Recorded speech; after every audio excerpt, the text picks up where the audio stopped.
spesso le sue foglie e le viti fiorite esalano il loro profumo. Levati dunque, amica mia bella, e vientene, poiché ecco il tempo di cantare è giunto.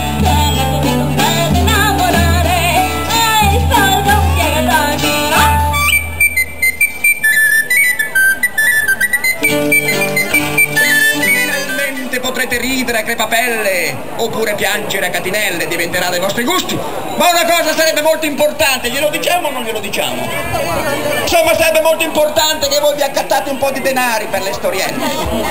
Ma se non tenete denari, e si vede che non li tenete, e anche la fame. Immaginatevi ora il cortile di un signore, e nel mezzo di questo cortile cosa c'era?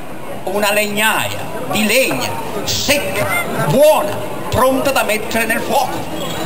Cosa Gavarissi pensava altri, catando vente le braghe del contadin che a casa il gavea e il fuoco morto? Quella benedizione di Dio o una grande tentazione? Quale?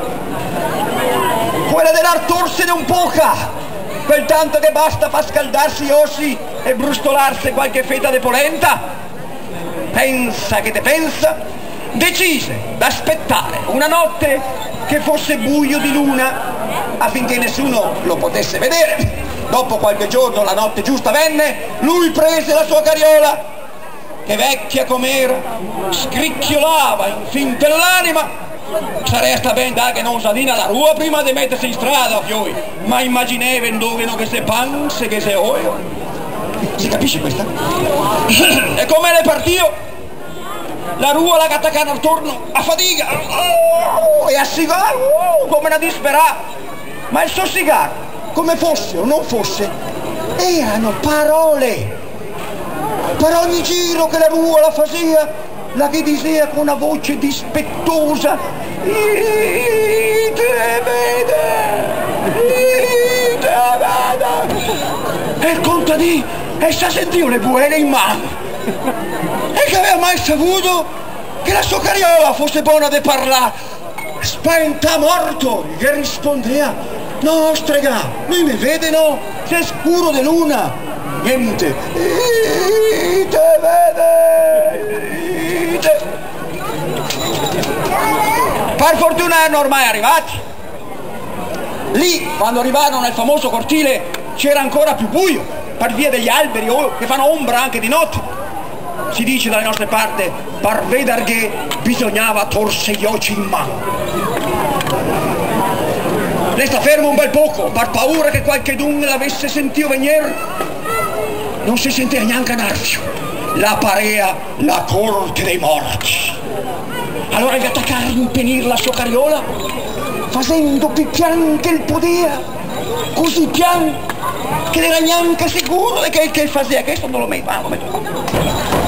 Quando l'ha impennito ben bene il gudo della carriola, ha già papà i maoni per tornare in drio.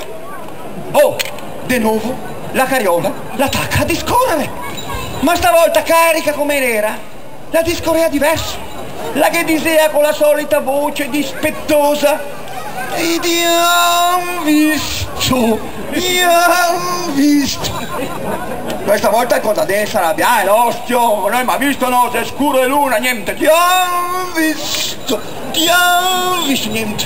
Per fortuna gli era ormai arrivato a un tiro di scioppo e sarei stai salvi.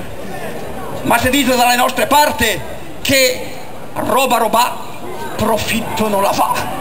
E questo proverbio, la potente bastonà che pare un pelo non la che destacca la testa.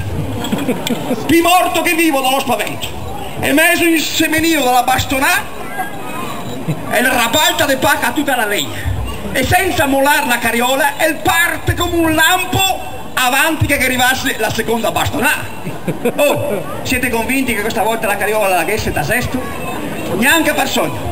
Descarga come l'era, e con la rua che la torna come una trottola, la che aveva ancora il coraio de dirghe: "Te lo guito, te lo guito, te lo guito, te lo guito".